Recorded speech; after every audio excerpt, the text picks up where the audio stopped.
페이지 195쪽 질문 받을게요. 나띵. 아니다. 2번이요. 페이지 195쪽 2번에 2번 또요. nothing. 개념 아니에요, 나머지. 자 2번에 2번 해볼게요. 개념이 없잖아. 숙제 나가니까나. 자 2-2번 보시면 이에 대한 설명, 전자기파에 대한 그림이 나와져 있잖아요. 그죠? 그거에 대한 설명을 고르래요. 이 전자기파의 파장 보세요. 거기 보시면 전기장의 진동을 보든 자기장의 진동을 보든 하나만 보세요. 그러면 파장이 얼마라는 걸 알 수 있어요? L이라는 걸 알 수 있겠죠? 그래서 기억은 틀렸고요. 이 전자기파의 진동수는 얼마냐라고 얘기를 했거든요. V는 F랍니다 라는 식을 쓸 거예요. 빛의 속도니까 C라고 줬고요. F 곱하기 지금 람다가 얼마였다고? L이었다고. 그럼 F는 뭐? L분의 C라고 쓸 수 있겠죠? 그러니까 얘는 맞고요. 그 L이 클수록 회절이 잘 일어난다 그랬는데 우리 저번 시간에 회절 설명했나 안 했나? 했어요. 그 이중수리 자 회절이 뭐냐 일단 꺾이는 거 아니에요. 꺾인 거예요. 장애물 B까지 피해가는 것도 아니에요. 파동이 전달되는 현상입니다. 원래 장애물이 있고 파동은 기본적으로 직진하거든요. 근데 파동의 고유 특성상 조금씩 옆으로 퍼지는 특징이 있거든요. 그래서 장애물 B까지 파동이 전달되는 현상을 뭐라 부른다? 회절. 회절이 잘 되는 조건이 있어요. 회절이 잘 되는 조건. 첫 번째, 틈이 좁을수록 잘 돼요. 이렇게 읽는데 이 구멍을 통과할 거라고. 근데 구멍 사이즈가 작으면 작을수록 뭐가 된다? 회절이 잘 돼요.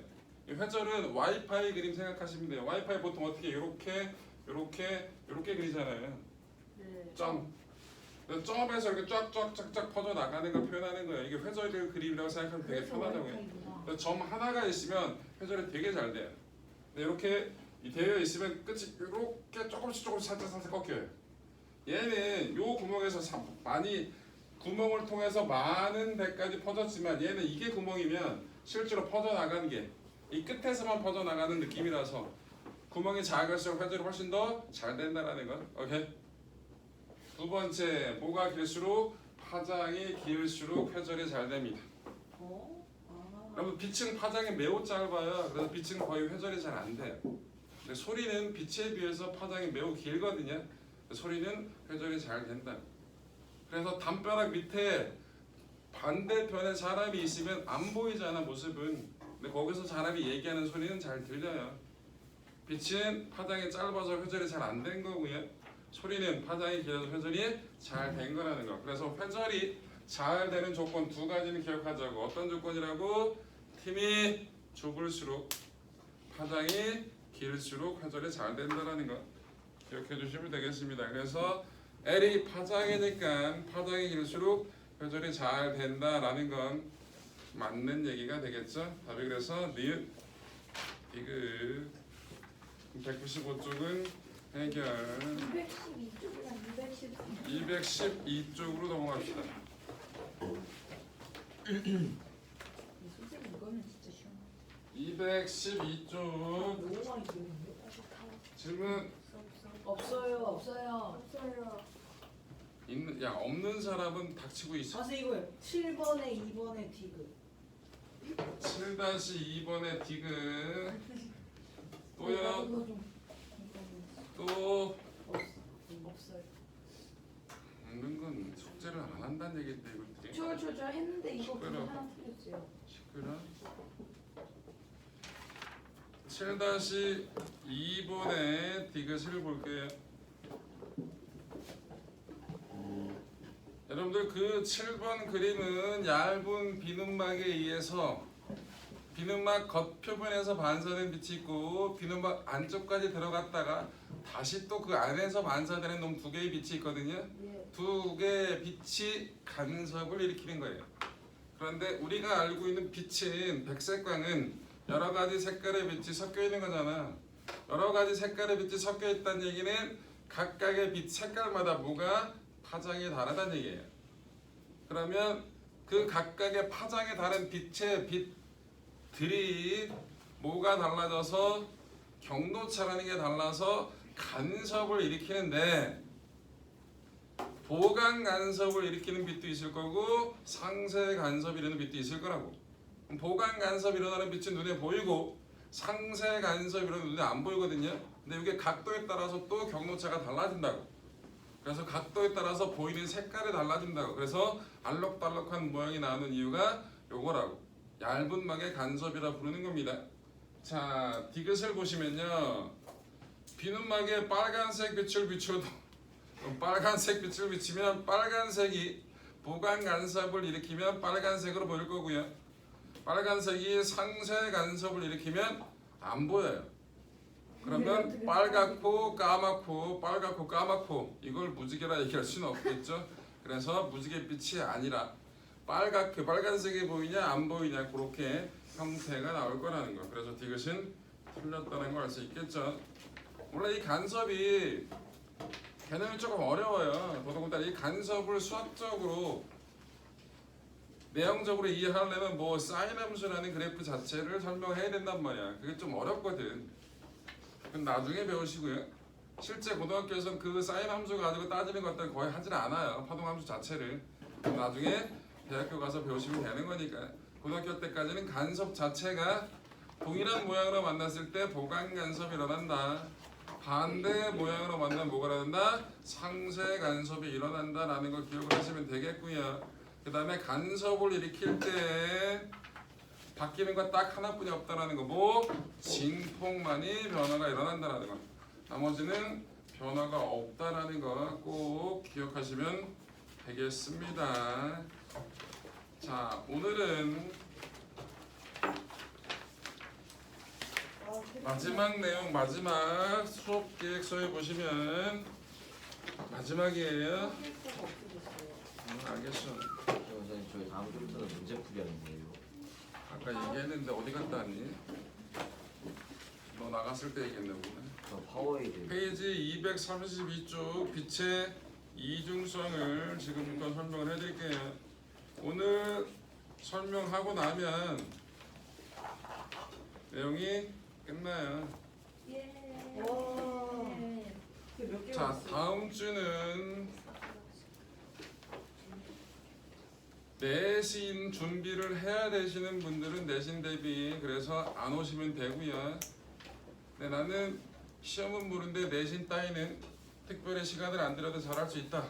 그럼 와서 문제풀이 수업을 들으시고요. 이건 개인의 선택에 의해서 곧 2학년, 3학년이 그렇다는 얘기고요. 초딩하고 1학년들은 다 오셔야 돼요. 자, 다음 주 오시면 2단에서 했던 내용은 주로 자기장 위주로 내용을 설명하게 될 거예요. 자기장 위주, 자기장하고 파동 그거 문제를 한 30문제 정도를 준비해서 그 정도를 한 풀어드리는 쪽으로 할게요. 그 다음에 그 다음 주 6월 29일은 내신 대비 휴강, 7월 첫째 주 7월 6일은 다시 다 내신 복귀해서 정상적으로 수업이 진행이 되고 요때 오실 때는 몇 권을 2권도 가져오시고 1권도 가져오셔야 돼요. 2권은 문제풀이 해야 되니까 숙제에 대한 문제 풀어야 되니까 그 다음에 1권을 이제 다시 나갈 거니까 우리 앞에 개념 기본 문제만 풀었고요. 개념 적용 문제를 안 풀었거든요. 그래서 간단한 내용 정리해드리고 개념 적용 문제를 풀 거예요. 개념 적용 문제는 제가 반을 풀 거예요. 홀수번을 제가 풀어드릴 거고요. 수업 시간에 홀수번을 다. 그러면 여러분들 제가 홀수를 뺀 나머지 짝수번이 남을 거 아니에요, 그죠? 그게 여러분들이 해와야 될 숙제예요. 문제 이해되셨죠? 네. 숙제에 채점 해오시고 그 다음에 이해 안 되는 것들은 다시 질문. 그렇게 해서 처음부터 배웠던 내용을 다시 한번 복습하고 조금 난이도 있는 문제, 그렇다고 또 엄청 어려운 문제 그렇지도 않아. 그래서 엄청 어려운 건 버릴 거야. 그래서 그렇게 해서 다시 한번 복습해서 8월 말에 요 수업이 마무리가 될 거고요. 8월 달이 되면 이제 엄마들이랑 상담을 해서 투 과정으로 넘어갈지 아니면 완 과정을 다시 들을지 아니면 그만 들을지를 엄마가 선택을 하셔야 될 거 아니에요, 그죠? 그 내용을 상담을 하게 될 거라는 거 이해되셨죠? 네. 일정에 대한 궁금한 점 있으면 지금 물어보세요. 저요. 네, 지금 이제 1 테스트는 이제 뭐지 개념하면 그때 배운 다시 뭐지 복습하는 수업 계획서에 보시면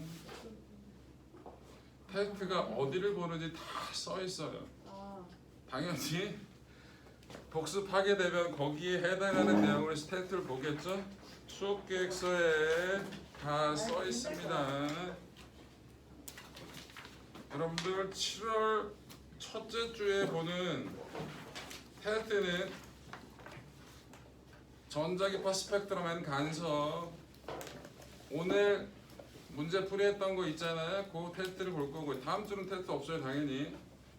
그 다음에 여러분들 7월 둘째 주 그때 분기고사 2차 최종이 나와야 요 성적을 토대로 물리안이 어느 정도 잘 정리가 됐는지 안 됐는지 정도를 확인해서 엄마랑 상담할 테니까 기본적으로 그 부분은 잘 보셨으면 좋겠어요. 언제 본다고? 7월 둘째 주 7월 둘째 주 토요일 날 분기고사를 보니까 분기고사 볼 때는 마찬가지 식 정리 간단하게 해드리고 질문 잠깐 받고 시험 보고 오늘 이해됐어? 예, 그렇게 해서 시험을 보는 걸로 하겠다고. 이해됐지?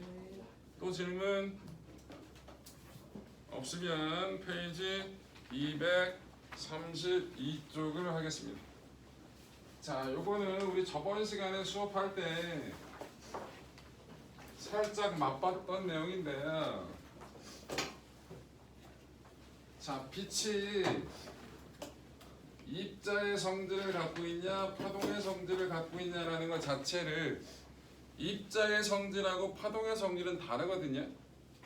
그래서 빛이 입자라고 생각하는 사람들도 있었고 빛이 파동이라고 생각하는 사람들도 있었다고. 그런데 물리학자 중에서 제일 유명하신 분 있잖아요. 뉴턴. 얘는 아인슈타인 전이에요. 뉴턴이 빛은 입자다 라고 결론을 냈어요. 뉴턴 나름대로 여러 가지 정리한 사실을 가지고 빛은 입자다라고 결론을 냈거든요. 그런데 빛이 파동이다 라는 걸 누가 역이란 사람이 무슨 실험했다 그랬지? 이중 슬릿 실험을 통해서 이 이중 슬릿 실험을 통해서 뭐 했다고? 빛이 회절도 일어났고 빛이 뭐도 일어났고 간섭도 일어났다고. 회절하고 간섭은 입자는 도저히 가질 수 있는 성질이 아니거든요. 그래서 이중슬릿 실험을 통해서 빛이 회절도 하고 빛이 간섭을 하는 걸 실험적으로 증명을 해버렸어요. 그럼 끝났지 뭐. 빛은 뭐다? 파동이다. 그런데 아니야 아직. 그런데 말만 하면 아인슈타인이야.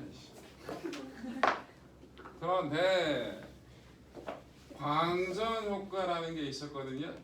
이 광전 효과는 뭐냐? 이렇게 얇은 금속 판때기가 있어요. 금속 판이에요. 여기다 뭘 비쳤다? 빛을 비쳤어요. 빛을 비쳤더니 뭐가 튕겨나갔다? 전자가 튀어나왔어요. 이걸 광전 효과라고 부릅니다. 빛을 빛광자예요. 이 저는 전자라고 생각하시면 돼요. 빛을 쬐었더니 전자가 튀어나가는 효과. 이게 광전 효과예요. 오케이?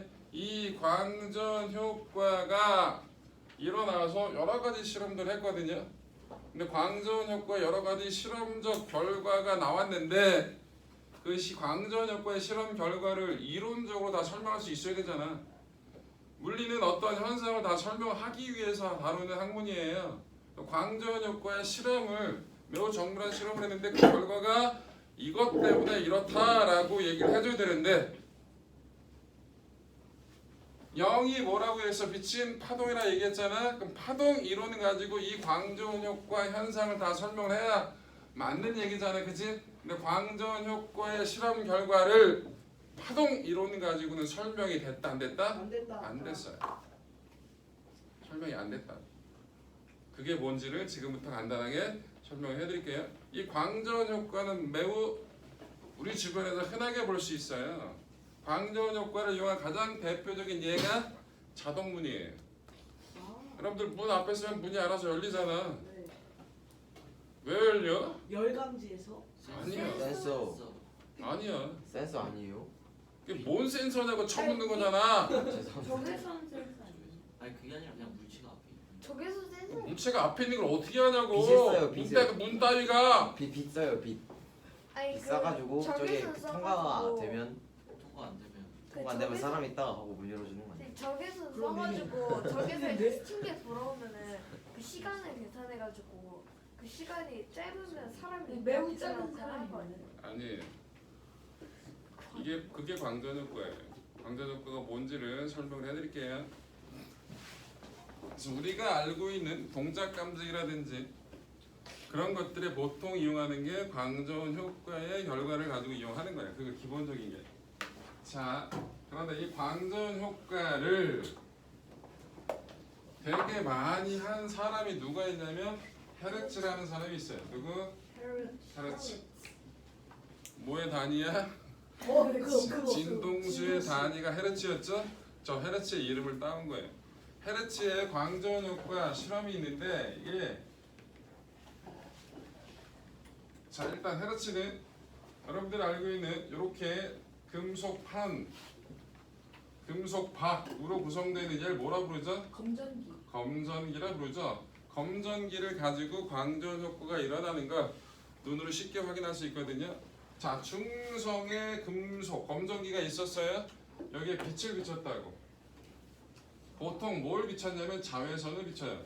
적외선을 비치면 광전 효과가 거의 안 일어나거든요. 금속에 따라 달라지긴 하지만 이 자외선을 비쳤더니 좀 있다가 얘가 벌어지더라고. 그러면 금속박이 벌어졌다는 얘기는 얘네들이 뭘 띄었다? 전기를 띄었다는 얘기지. 근데 이 전기를 띈 걸 확인해 봤거든. 근데 플러스야. 이게 뭔 전기를 띄고 있는지는 플러스인지 마이너스인지 확인하는 방법이 있어요. 여러분들 중학교 때 배웠던 겁니다. 플러스를 띄더라고. 그렇다는 얘기는 자외선을 비쳤더니 여기서 뭐가 튕겨나갔다 마이너스를 띄고 있는 전자가 튕겨나갔다는 뜻이에요. 오케이? 이 헤르츠가 광전 효과에 대해서 되게 많은 실험을 했거든요. 그런데 그 실험 결과를 설명을 해야 되는데 자 일단 써볼게요. 광전 효과 실험의 결과를 몇 개만 써볼게요. 되게 많은 양의 실험을 했지만 첫 번째 특정 진동수보다 작은 빛을 비추었을 때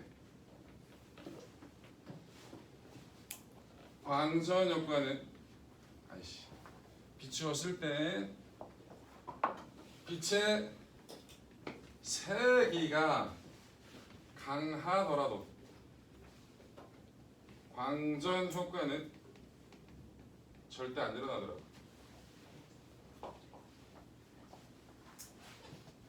두 번째, 특정 진동수보다 큰 빛을 비추면 빛의 세기가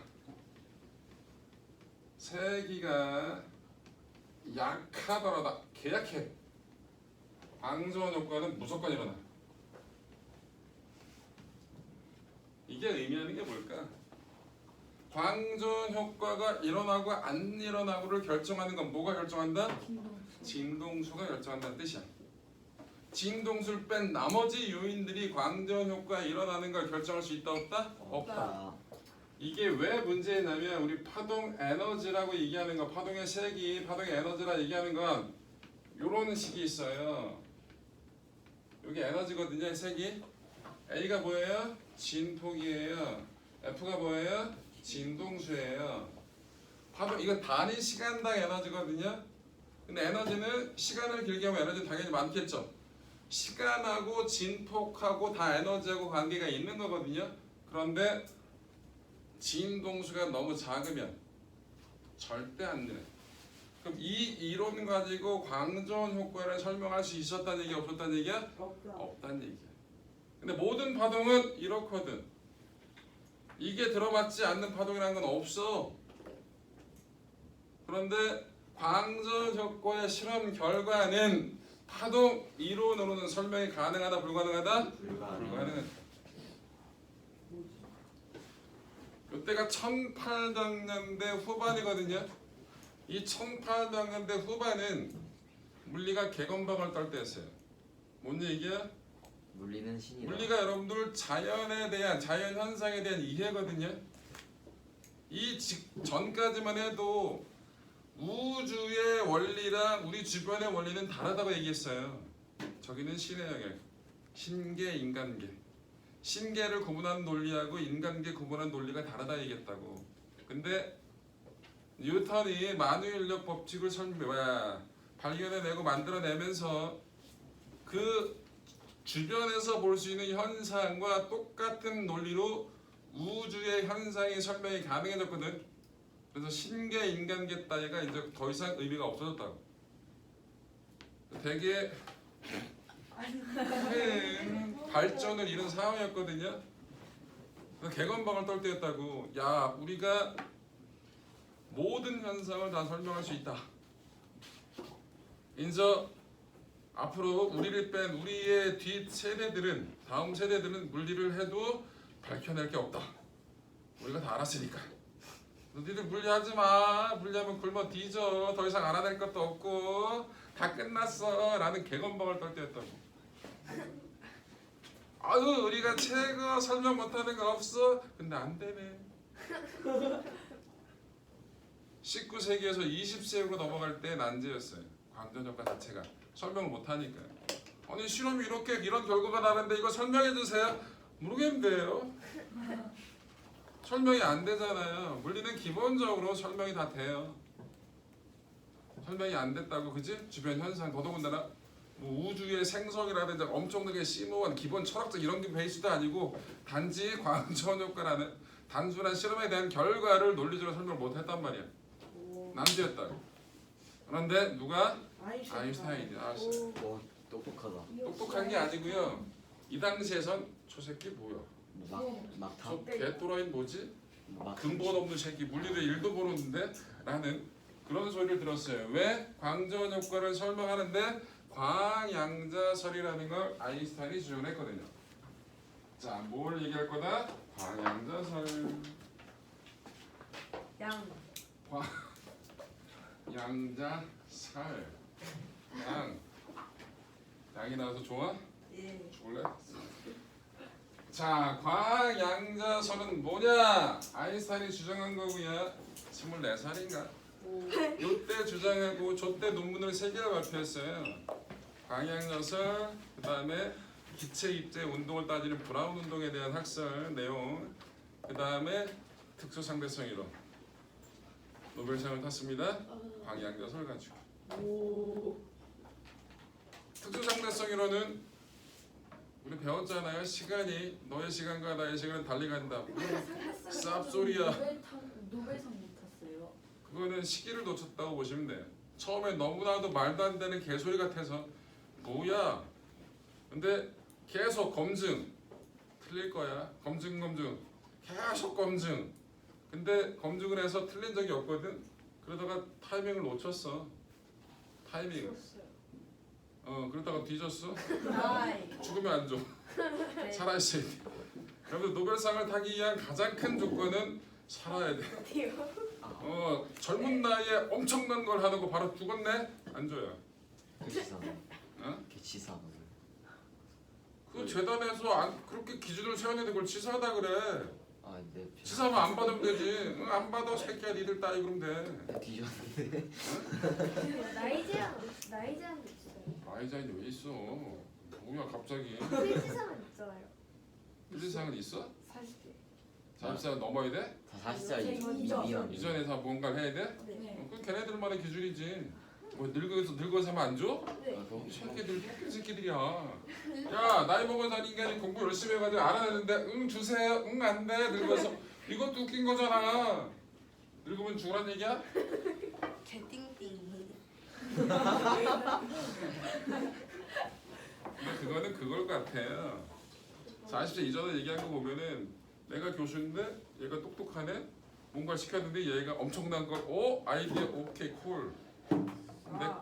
이런 것들 그런 느낌이 약간 있을 것 같아. 근데 그 교수가 젊을 수도 있잖아요.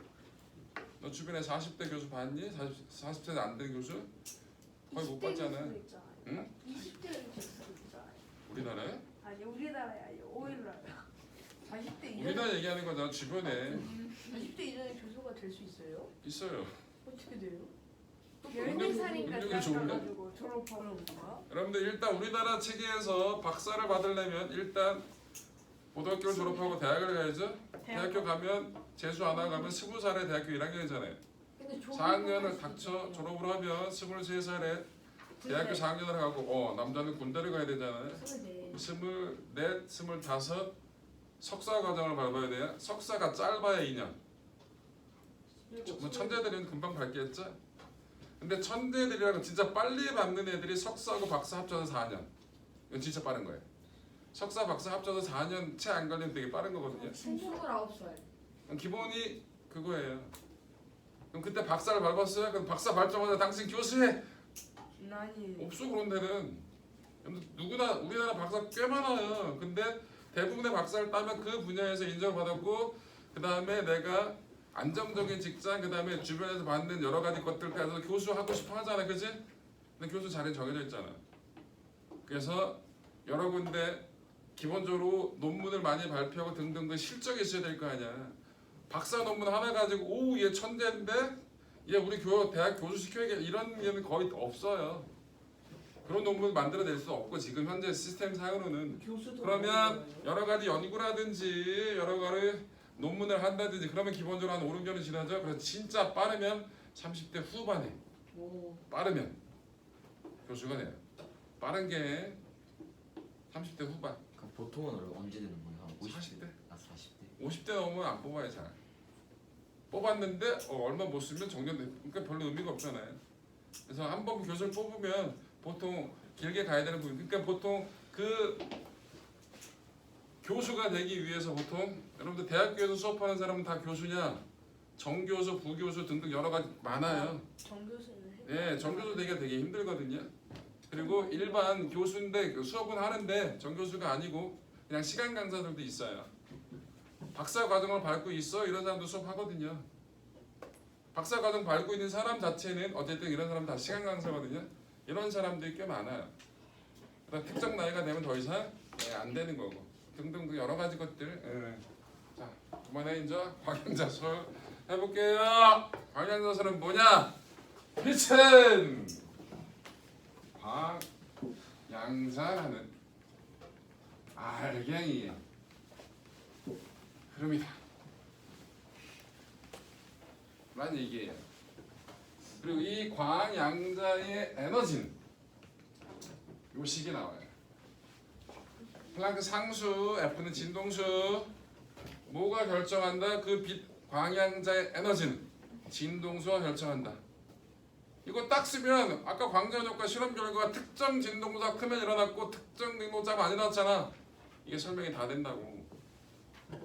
근데 나오자마자 사람들이 뭐야 저 또라이는. 물리학자들이 왜 알갱이래 빛이 입자라는 뜻이잖아. 근데 영이 실험했잖아. 빛은 뭐라고? 파동이라고. 파동이라는데 얘는 입자예요. 이 얘기는 동전을 던졌어. 앞면 뒷면 걸어. 저는 양면이요. 짜장면이면서 짬뽕. 뭐야 물냉면이면서 비빔냉면. 찍먹인데 부먹. 야 수업 분위기가 이거는 두 개를 다 가질 수는 없는 거였거든요. 그 당시 이론에 의하면 파동이면 파동이고 입자면 입자야. 그런데 빛은 파동이라고 결론이 나 있는 상태였거든. 그런데 뜬금없이 빛은 파동이긴 한데요. 빛은 입자이기도 해요. 저는 동전을 던졌는데 두 면을 다 볼 수 있어요. 라고 얘기한 거예요. 바보. 라고 얘기하는 게 일반적이었죠. 저건 기본이 안 되는 개또라이다 라는 얘기했어요. 아, 진짜로. 아니 파동이면 파동이고 입자면 입자지. 저는 파동과 입자를 동시에 가지고 있는 걸 만들게요. 이 또라이 기본이 안 됐어. 이씨. 아무리 설명이 안 되는데 그따구로 설명하면 되겠냐 라고 얘기했다고. 실제로. 되는데요. 또라이 간지는 모르겠지만. 또라이. 근데 이 이론을 가지고 광저우 효과를 설명하면 다 들어맞아요. 왜? 맞게끔 설정을 한 거니까. 근데 그 당시 이론으로는 두 개의 양면을 두 개를 갖는 것 자체는 말이 안 됐거든. 보지도 못했고 듣지도 못했으니까. 근데 이거 갖고 설명하면 다 돼요. 아인슈타인의 과학양자설이 어떤 이론이냐라는 건데, 자 여기 보시면 이게 금속이 있어요. 이 금속에 뭐가 있다? 자유전자가 있을 거예요. 이 자유전자가 금속 내에서는 쉽게 움직일 수 있어요. 그런데 금속 바깥들은 잘 나가 못 나가? 못 나가요. 금속 바깥으로 잘 나가면 금속은 쉽게 대절이 된단 말이야. 그렇지 않잖아. 그래서 이 금속이 전자를 붙잡고 있는 에너지 장벽이라는 게 있어요. 그걸 W 1함수라 봅니다. 뭐라 본다? 1함수. 함수란 말에 꽂히지 말고요. 저건 에너지 장벽이라고 생각하시면 돼요. 전자가 금속 바깥으로 빠져나가지 못하는 에너지 장벽이라고 생각하시면 돼요. 1함수가 뭐라고? 에너지 장벽이라고. 자 쉽게 얘기해서 금속이 주인님이야. 이 전자는 노예 새끼야. 노예가 주인님 품에서 벗어날 수 있어 없어? 없어. 왜? 탈출을 가면 정 맞아서. 아니. 여러분들 100년 전만 해도 노예는 합법이었어요. 노예는 뭐였어? 재산이라고 얘기를 했단 말이야. 왜? 내가 얘가 노예야? 내가 얘 돈 주고 샀어. 내 거야. 그럼 얘가 합법적으로 노예에서 벗어날 수 있는 방법. 합법적으로. 어? 할리기. 돈 주기. 내 몸값을 주인한테 지불해주면 돼. 근데 그 그럼 돈이 합법적으로 가능해요. 근데 그 돈이 노예가 없잖아요. 노예가 돈을 벌 수 있어요. 주인이 몰래 벌써. 이론적으로는 가능해요. 아 그래. 근데 현실적으로는 안 되죠. 돈을 주겠어? 이론적으로 어떻게 돼요? 주인이 돈을 어떻게 줘? 노예한테도 일을 하면 돈을 줘야 돼요. 월급. 예. 근데 되게 조금 줘요. 그리고 노예는 기본적으로 노예 인권 이런 것들은 보통 신경을 안 쓴다. 원래 그들만의 리그라서 내가 노예가 아니야. 나는 주인이야. 근데 노예 따위 들고 얘네들의 인권 따위는 뭐 노예인데 그런 이미지가 강하잖아. 야 돈은 줘야지. 알았어 돈 줄게. 근데 그 돈 가지고 밥 사 먹어야 되잖아. 너 돈 거기서 밥값 제할게. 너 우리 집에 잤잖아. 잠자리 값 제할게. 옷도 줬잖아. 옷도 제할게. 자 10원. 요즘 돈으로 자 10만 원 줄게. 얘 몸값 1000만 원. 언제 모아? 100개월. 10년 못해도 안 먹어. 이론적으로 가능해. 열심히 해서. 근데 중간에 술 한 잔도 먹어야 되고 중간에 뭐도 하고 에이씨 안 돼. 30년. 이론적으로 가능해. 하나도 안 쓰고 하나도 다 모으면 안 된다고. 현실적으로.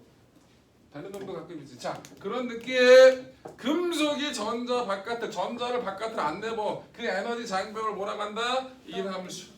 자 여기에 훌륭하신 분이 와요.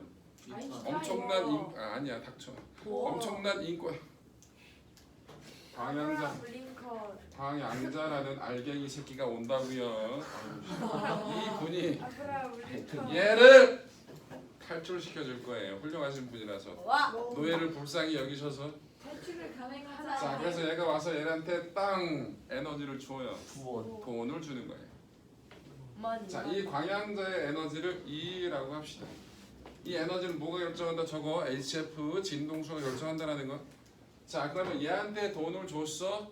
그럼 이 노예가 합법적으로 자유의 몸이 되려면 뭐 해야 된다고? 이 일함수를 이겨내야 되는 거잖아. 닥쳐. 그냥 비우잖아. 쳐 들어 이 새끼야. 자 나왔어. 그런데 이 에너지를 딱 일함수만큼만 주잖아. 노예한테 야 너 몸값이 얼마야? 1000만 원이요. 그래 너 불쌍하니까 내가 너 좋게 봤어. 너 자유의 몸이 돼. 1000만 원 딱 줬어. 그럼 얘는 주인한테 1000만 원 드릴게요. 나왔어. 빵원. 잘 데도 없는데? 먹을 것도 없는데? 개 추운데? 며칠 찔찔 굶고 와 자유야 개 좋아 하다가 배고픈데? 추운데? 뒤지게 된 걸? 그럼 어떻게? 뒤져. 다시 가요. 주인님 밥 좀 주세요. 저 다시 노예할게요. 이러면 안 되잖아. 그러니까 이 일함수보다 조금 더 큰 에너지를 줘야겠지. 그래서 얘가 튀어나올 때 무슨 에너지? 운동 에너지. 얼마나 활발하게 움직이냐 운동 에너지. 그럼 얘들 사이에 양적 관계가 나오겠죠. 얘들 사이 양적 관계 뭐가 돼서 E 빼기 W는 E는 W 플러스 EK. K가 얘야 네. 개념을 이렇게 잡는 게 훨씬 더 좋아. 네. 그래서 이따로 쓰는 거예요. 그래서 이렇게 쓰면 되겠죠, 맞아? 이렇게 설명을 한 거야. 광양자설을 가지고 방전 효과를 아인슈타인이 이렇게 설명했다고. 이거 가지고 이 이론 가지고 광전 효과를 실험 결과를 다 해석을 했더니 설명이 다 가능한 거야. 와. 광전 효과가 어쨌든 어떤 현상을 이론적으로 설명이 가능했잖아. 와. 자, 그래서 광전 효과를 가지고 어떻게 설명이 가능했다. 그래서 뭐를 특정 빛을 쐈을 때 그 특정 빛에서 뭐가 금속에서 전자가 튀어나오는 현상이 뭐다? 광전 효과고. 광전 효과는 뭐 가지고 파동 이론 가지고 설명이 가능했다, 불가능했다? 불가능했다. 그래서 광전 효과를 설명하기 위해서 빛의 입자다라는 개념을 만들었어. 그게 뭐라고? 광양자설이고.